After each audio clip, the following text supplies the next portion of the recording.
सुबह की पहली धूप में रेल की पटरी के पास कुशल का छोटा सा घर है। पास ही खेतों में चने के पौधे लहलहा रहे हैं। जहाँ कुशल पढ़ाई में डूबा है, वहीं उसकी माँ लक्ष्मी चूल्हा जला रही है और पिता प्रताप काम पर जाने की तैयारी कर रहे हैं। कुशल, ओ कुशल, बेटा बस भी करना। रात भर से तो उस किताब को सीने से लगाए बैठा है। सुबह हो गई है, थोड़ा हाथ मुंह धोकर नाश्ता कर ले। बस थोड़ा सा बाकी है माँ, ये आखिरी चैप्टर खत्म कर लो फिर उठूंगा।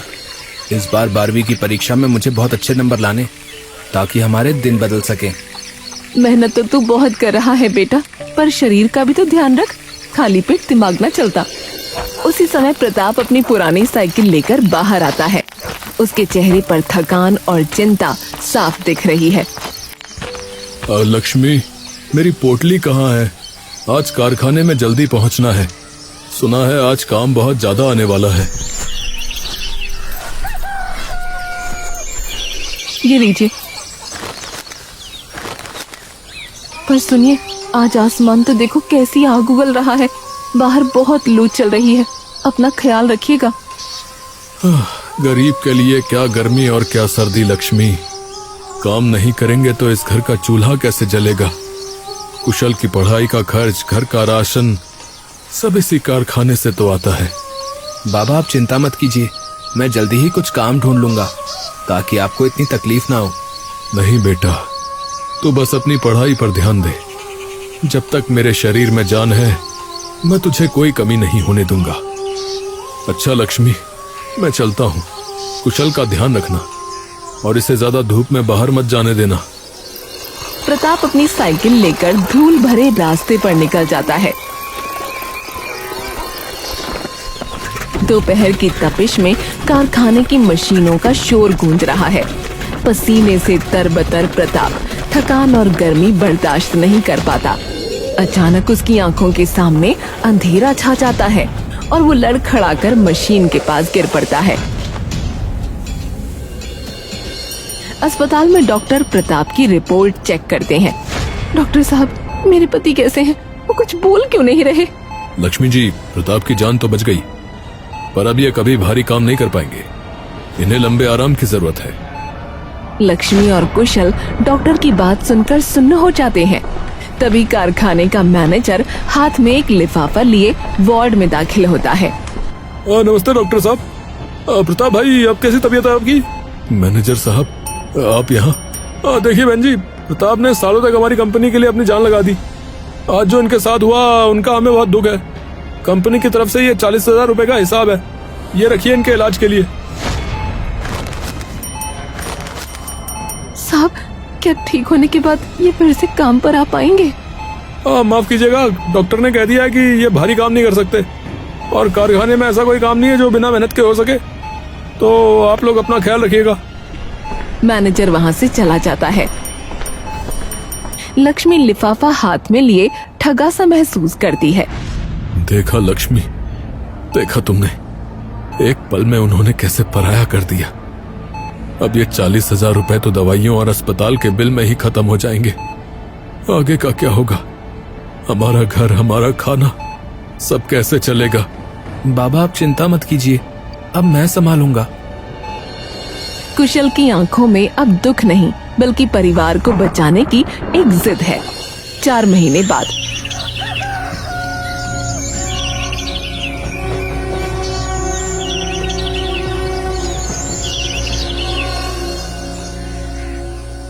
लक्ष्मी, मेरी बात सुन। कंपनी ने हिसाब करके जो 40,000 रुपए दिए थे, अब क्या वो बचे हैं? नहीं, वो सब तो खर्च, टेस्ट और महंगी दवाइयों में ही खत्म हो गए। अब तो घर का राशन लाने के लिए भी पैसे नहीं बचे। हाँ, सब खत्म हो गया लक्ष्मी। अब इस घर का चूल्हा कैसे जलेगा? कुशल की पढ़ाई, उसका भविष्य, सब मेरी वजह से अंधेरे में चला गया। नहीं बाबा, आप ऐसा मत कहिए। आपने आज तक हमारे लिए अपना खून पसीना एक किया है। अब मेरी बारी है, आप बस चुपचाप आराम कीजिए। पर बेटा, तेरी पढ़ाई, तेरा सपना। माँ, पढ़ाई के साथ साथ मैं इस घर की जिम्मेदारी भी संभालूंगा। मैं वादा करता हूँ कि बाबा को दवाई और तुम्हें रोटी की कमी नहीं होने दूंगा। मैं आज से ही काम की तलाश शुरू करूंगा। कुशल की आंखों में एक नया संकल्प दिखाई देता है, जबकि लक्ष्मी असहाय होकर अपने पति की ओर देखती है। शाम ढल चुकी है। आंगन में बीमार प्रताप बेबस होकर खाट पर लेटा है और लक्ष्मी उदास बैठी खाली बर्तनों को देख रही है। घर में गहरा सन्नाटा है। तभी टहलते हुए कुशल के दिमाग में कुछ आता है और वो अचानक रुककर माँ के पास बैठ जाता है। माँ, मैंने बहुत सोच लिया है। हाथ पर हाथ धरे बैठने से भूख नहीं मिटेगी। हमारे खेत में जो चने और मसाले उगाए जाते हैं वो बहुत ही उम्दा और ताज़ा हैं। उन चनों का हम क्या करेंगे बेटा? घर में तो नमक खरीदने के भी पैसे कम पड़ रहे हैं। यही तो मैं कह रहा हूँ माँ, हमारी जमीन के चने और आपके हाथों का वो खास जादुई मसाला, अगर मैं इन्हें मिलाकर मसाला चना बनाऊं और स्टेशन पर जाकर बेचूं तो लोग जरूर खरीदेंगे। क्या तू स्टेशन पर जाकर चिल्ला चिल्ला कर चना बेचेगा? नहीं बेटा, तू अभी बहुत छोटा है, तेरे पढ़ने की उम्र है, लोग क्या कहेंगे? माँ, जब घर में रोटी नहीं होती ना तो लोगों की बातें पेट नहीं भरती। बाबा बीमार है, दवाइयों का खर्च पहाड़ जैसा है। अगर मैं आज बाहर नहीं निकला तो हम सब भूखे मर जाएंगे। आप बस अपने हाथों से वो खास मसाला तैयार कर दो ना। लेकिन तेरी 12वीं की परीक्षा, तेरा साल बर्बाद हो जाएगा कुशल। नहीं होगा माँ, मैंने सब तय कर लिया है। मैं सुबह जल्दी उठकर चने तैयार करूंगा, दिन भर स्टेशन और ट्रेनों में उन्हें बेचूंगा, फिर शाम को घर आकर रात के सन्नाटे में अपनी पढ़ाई करूंगा। थकावट होगी पर हार नहीं मानूंगा। अब लक्ष्मी, उसे जाने दो। मेरा बेटा समय से पहले बड़ा हो गया है। कुशल, अपनी हिम्मत कभी मत हारना बेटा। आप बस आशीर्वाद दीजिए बाबा। कल सुबह की पहली ट्रेन के साथ मेरा काम शुरू होगा। हम फिर से अपने पैरों पर खड़े होंगे। चांद की हल्की रोशनी में माँ और बेटा एक दूसरे की ओर देखते हैं।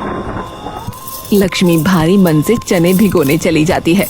कुशल के चेहरे पर अब मासूमियत नहीं बल्कि एक योद्धा की गंभीरता है।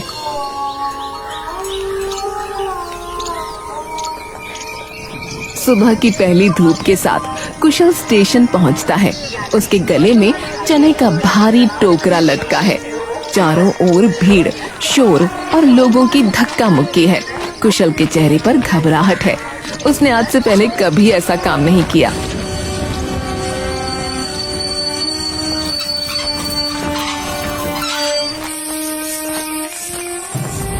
गरम चना, मसाला चना, ताजा और चटपटा चना, एक बार खाकर देखिए साहब, घर के मसालों से बना है। लोग उसकी ओर देखते हैं पर कोई खरीदता नहीं। कुशल का गला सूख रहा है लेकिन वो हार नहीं मानता और जोर से चिल्लाता है। स्वादिष्ट मसाला चना बस 10 रुपए प्लेट। एक बार खाएंगे तो स्वाद भूल नहीं पाएंगे। ए लड़के, इधर आ, एक प्लेट देना जरा। देखो तो सही तेरे घर के मसाले में क्या जादू है। ये लीजिए साहब, नींबू और खास मसाला, खाकर बताइएगा। अरे वाह, वाकई बहुत बढ़िया यार। ये ले अपने पैसे। जी साहब, बहुत बहुत धन्यवाद। दिन ढलने लगता है। कुशल स्टेशन की बेंच पर बैठता है। उसका टोकरा लगभग खाली है पर कुछ चने बच गए हैं। पास ही एक बूढ़ा भिखारी रामू फटे कपड़ों में बैठा है, जिसकी आंखों में भूख साफ दिख रही है। काका, आज का काम खत्म हो गया। ये थोड़े चने बचे हैं, आप रख लीजिए। भूखे मत सोइएगा। मेरे लिए? अरे बेटा, लोग तो यहाँ दुत्कार देते हैं पर तूने तो अपना हिस्सा दे दिया। नहीं काका, बांटकर खाने में ही बरकत है। आप खाइए। बेटा, तू बहुत बढ़िया है। मैंने इस स्टेशन पर बहुत लोग देखे पर तेरे जैसा साफ दिल का कोई नहीं। भगवान तेरी सहायता करेगा बेटा, तू बहुत बड़ा आदमी बनेगा। कुशल के चेहरे पर थकान तो है पर एक सुकून भी। आज उसने न सिर्फ पैसे कमाए बल्कि एक दुआ भी कमाई।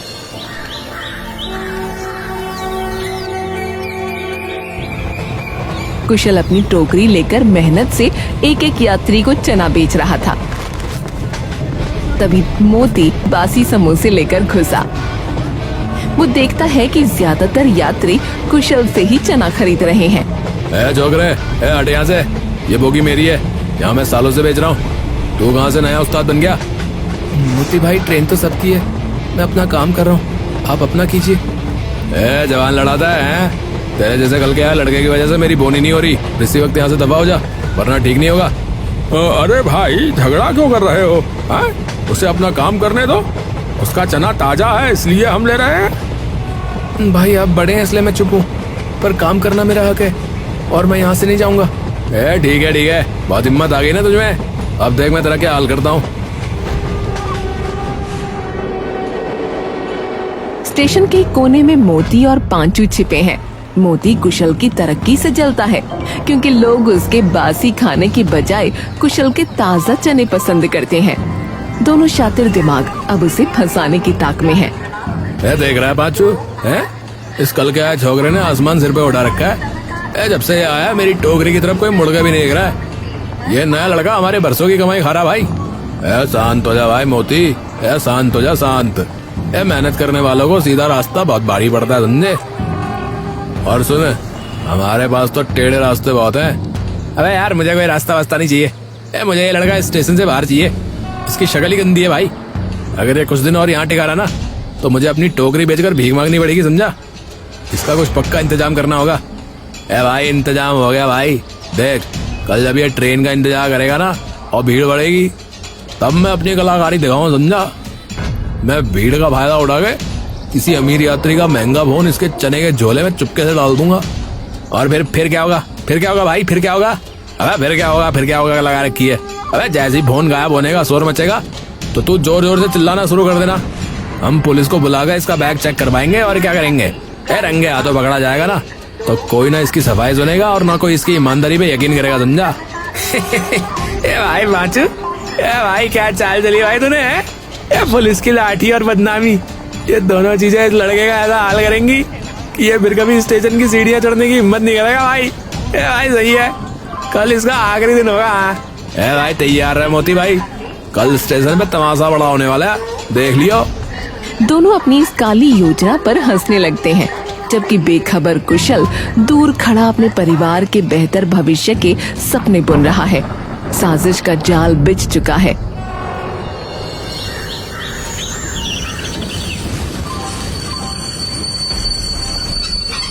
पांचू चुपके से उसके पीछे से आता है और सफाई से एक चोरी का मोबाइल कुशल के झोले में छिपा देता है। योजना के सफल होते ही अचानक प्लेटफॉर्म पर शोर मचने लगता है। हाँ? अरे मेरा फोन, अरे भैया मेरा फोन चोरी हो गया, अभी तो यही था। अरे किसी ने मेरा महंगा फोन निकाल लिया भाई। चारों तरफ अफरा तफरी मच जाती है। तभी मोती मौका पाकर आगे आता है और कुशल की ओर उंगली उठाकर चिल्लाता है। अरे पकड़ो इसे। अरे भैया मैंने देखा है, जब ये लड़का आपके पास से गुजरा तभी इसने हाथ मारा था। ये नया लड़का बहुत शातिर है, इसका बैग चेक करो। क्या मोती भाई आप ये क्या कह रहे हैं? मैंने तो किसी को छुआ तक नहीं। तभी वहाँ 2 सीआरपीएफ अफसर पहुँच जाते हैं। अरे क्या शोर मचा रखा है यहाँ? ये लड़के अपना बैग और ये चने का झोला नीचे रख और इसे खोल। साहब मैंने कुछ नहीं किया, मैं तो बस अपना काम कर रहा हूँ, आप यकीन कीजिए। देखो चुप रहो, जांच करने दो हमें। ऑफिसर झोले की तलाशी लेता है और चनों के नीचे छिपा हुआ मोबाइल बाहर निकालता है। भीड़ में सन्नाटा छा जाता है। अरे हाँ, अरे भैया यही है फोन। अरे यही मेरा फोन है। अरे इसी लड़के ने चुराया था इसका मतलब। नहीं साहब ये मेरा नहीं है, मुझे नहीं पता ये यहाँ कैसे आया। मुझे कोई फंसाने की कोशिश कर रहा है। देगा साहब देगा, शरीफ बनने का नाटक कर रहा था। घर के मसालों के नाम पे ये लोगों की जेबें काट रहा है। ये बहुत बड़ा चोर है, इसे ऐसी सजा दो कि ये दोबारा यहाँ ना दिखे। अब ये थाने चलकर बताना कि ये फोन उड़कर तेरे बैग में कैसे आया। चल। कुशल खुद को बेगुनाह साबित करने की कोशिश करता है पर सबूत उसके खिलाफ है। मोती और पांचू दूर खड़े होकर अपनी जीत पर कुटिलता से मुस्कुरा रहे हैं।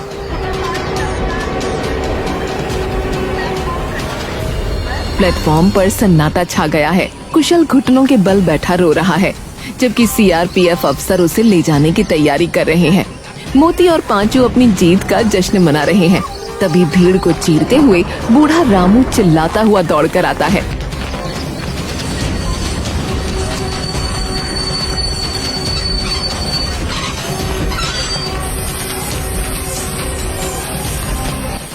रुकिए साहब, ठहरिए, बेगुनाह को सजा मत दीजिए। यह लड़का चोर नहीं है, इसे फंसाया गया है। तुम कौन हो और तुम्हें कैसे पता? साहब, मैं यहीं कोने में सो रहा था। मैंने अपनी इन आंखों से देखा है, उस पांचू ने चुपके से इस बच्चे के बैग में फोन डाला था। यह सब उस मोती की चाल है, क्योंकि ये लड़का मेहनत से अपना काम कर रहा था।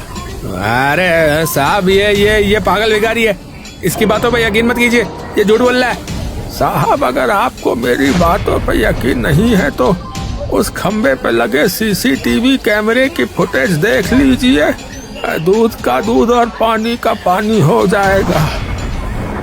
सीआरपीएफ ऑफिसर का चेहरा सख्त हो जाता है। वो मोती और पांचू को दबोच लेते हैं और सबको रेलवे कैंप ले जाते हैं।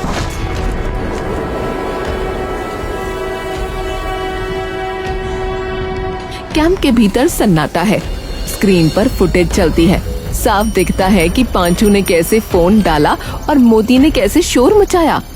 अच्छा, तो ये चाल थी तुम्हारी। एक मासूम को जेल भेजने की साजिश कर रहे थे। तुम जैसे लोगों की वजह से स्टेशन बदनाम है। चलो, अब जेल की हवा खाओ, चलो।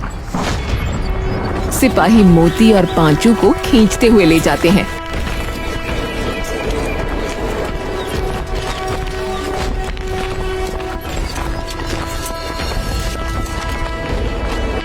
ऑफिसर कुशल के पास आते हैं।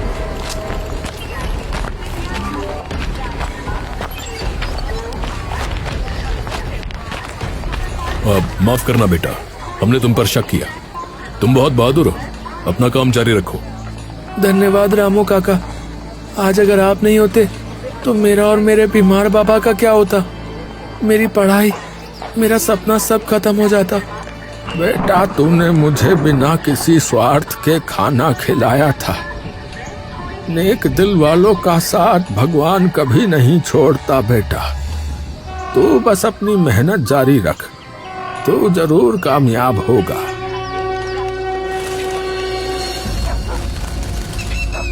ढलते सूरज की रोशनी में कुशल अपना खाली टोकरा उठाकर घर की ओर चल पड़ता है।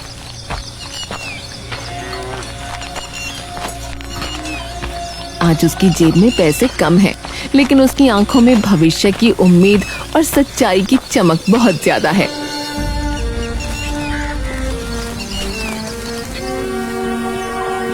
स्टेशन पर अब कुशल का सम्मान बढ़ गया है और उसका मसाला चना एक छोटे स्टॉल का रूप ले चुका है। यात्रियों के बीच उसकी ईमानदारी की चर्चा है। कुशल दिन भर काम करता और रातों में जी जान से अपनी पढ़ाई जारी रखता।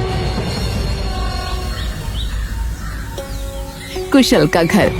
प्रताप अब काफी बेहतर है और आंगन में बैठकर कुशल को देख रहा है। कुशल के हाथों में एक लिफाफा है। माँ, पापा, देखिए मेरा रिजल्ट आ गया। क्या हुआ बेटा, तू पास तो हो गया ना? माँ, मैं न सिर्फ पास हुआ हूँ, बल्कि पूरे जिले में मैंने टॉप किया। माँ, अब मुझे कॉलेज में स्कॉलरशिप मिलेगी। माँ, मुझे आगे पढ़ने से कोई नहीं रोक सकता। माँ, बेटा, तूने साबित कर दिया कि अगर इरादे नेक हों तो गरीबी और साजिश कभी रास्ता नहीं रोक सकती। मुझे तुझ पर गर्व है बेटा। ये सब आपकी और माँ की दुआओं का नतीजा है और रामू काका की उस सच्चाई का जिसने मुझे उस दिन टूटने से बचा लिया। ए मोती भाई, अगले हफ्ते हम बाहर होंगे, समझा? क्या उस छोकरे कुशल को भूल जाए? अबे भूलना कैसा? अबे उसने हमें जेल भिजवाया और खुद मजे कर रहा है। उसे इतनी आसानी से नहीं छोड़ेंगे। इस बार कुछ ऐसा सोचेंगे कि दोबारा खड़ा ना हो सके साला। सही कहा भाई, इस बार वार और भी बड़ा होगा भाई। कुछ दिन बाद जेल का भारी दरवाजा खुलता है और दोनों बाहर निकलते हैं।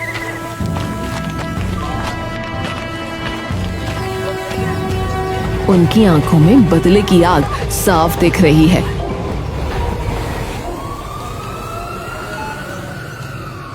प्रताप का चेकअप चल रहा है। कुशल और लक्ष्मी बाहर गलियारे में बेचैनी से इंतजार कर रहे हैं।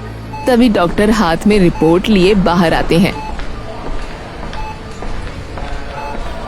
घबराइए मत, रिपोर्ट बहुत अच्छी आई है। दवाओं का असर हो रहा है। अब कोई खतरे की बात नहीं है। बस कुछ दिन और दवाएं चलेंगी, फिर आप इन्हें घर ले जा सकते हैं। भगवान आपका भला करे डॉक्टर साहब, आपने जान बचा ली। तभी कुशल का एक दोस्त हांफते हुए दौड़ कर आता है। अरे भाई कुशल, खुशखबरी, पोस्ट ऑफिस से तेरा सरकारी लेटर आया भाई। माँ, पापा, मैंने सीआरपीएफ की लिखित परीक्षा पास कर ली है। अब बस फिजिकल, रनिंग और मेडिकल बाकी है। बेटा, आज मेरी आधी बीमारी तेरी इस कामयाबी ने ही ठीक कर दी। जा, अपनी दौड़ की तैयारी कर। अब तुझे वर्दी पहनने से कोई नहीं रोक सकता। अस्पताल के उस कमरे में आज डर की जगह जीत की मुस्कुराहट थी।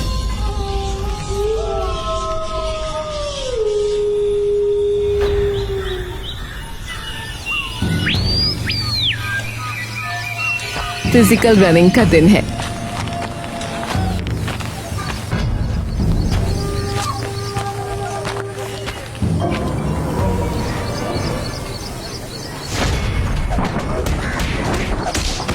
कुशल बस स्टॉप पर खड़ा है। उसकी आंखों में सुनहरे भविष्य के सपने हैं। तभी एक मोटरसाइकिल उसके पास आकर रुकती है।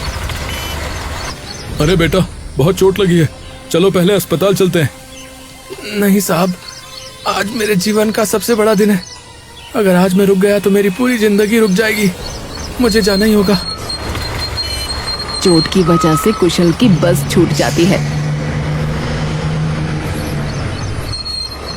अगली बस पकड़ता है।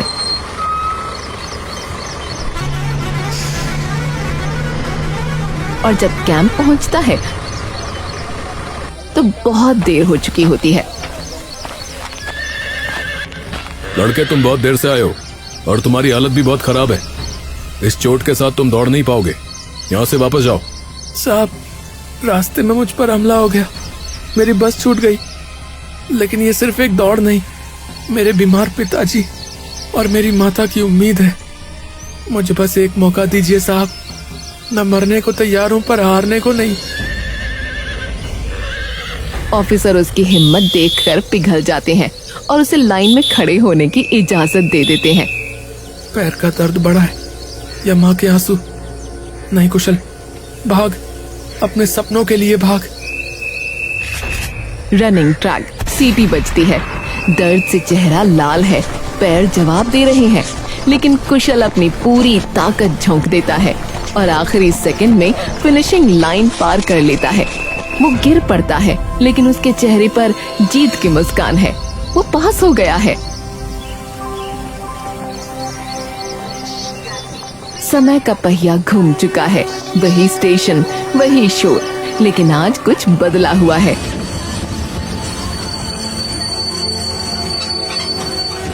एक जवान लड़का सजी हुई खाकी वर्दी और सिर पर गर्व से सजी सीआरपीएफ की टोपी पहने ट्रेन से उतरता है।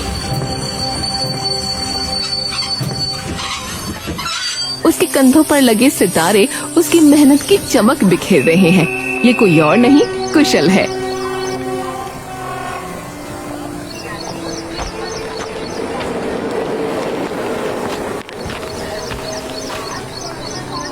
काका, क्या आपने मुझे पहचाना? साहब, आप? मैंने तो आपको नहीं पहचाना। हाँ काका, ये वही कुशल है। इसकी मेहनत और आपकी उस दिन की गवाही ने आज इसे इस मुकाम पर पहुंचाया है। आज मेरा बेटा इसी स्टेशन का इंचार्ज बनकर आया है जहां कभी इसे चोर कहा गया था। आज मेरी बीमारी और गरीबी की सारी हार जीत में बदल गई। काका, बाबा, उस दिन जब पुलिस मुझे ले जा रही थी तब मैंने कसम खाई थी कि एक दिन इसी वर्दी में लौटूंगा। अब इस स्टेशन पर किसी गरीब की मेहनत का अपमान नहीं होगा। कुशल बेटा, तू सच में ऑफिसर बन गया। मेरी आंखें धन्य हो गईं तुझे इस वर्दी में देखकर। तभी वहाँ के वर्तमान पुलिस कर्मी कुशल को सल्यूट करते हैं। कुशल उस जगह को देखता है जहाँ मोती अपनी बासी चीजें बेचता था, जो अब वहाँ नहीं है। काका, आज मेरी ड्यूटी इसी स्टेशन पर लगी है। अब यहाँ किसी गरीब और ईमानदार इंसान के साथ अन्याय नहीं होगा। ये वर्दी सिर्फ पद नहीं, उन सब की उम्मीद है जो मेहनत करना जानते हैं। चल बेटा, अब घर चल। तेरी पसंद का वही मसाला चना बनाया है, पर आज जीत की खुशी के साथ खाएंगे। जिस स्टेशन पर कुशल ने कभी इल्जाम झेला था, आज उसी स्टेशन की सुरक्षा की जिम्मेदारी उसके कंधों पर है। कुशल ने साबित कर दिया कि संघर्ष कितना भी बड़ा हो, अगर इरादे नेक हो तो मंजिल जरूर मिलती है। ईमानदारी का रास्ता थोड़ा मुश्किल जरूर होता है, पर इसकी मंजिल बहुत खूबसूरत होती है। कभी हार मत मानिए, क्योंकि आपकी सच्चाई ही आपकी सबसे बड़ी जीत है।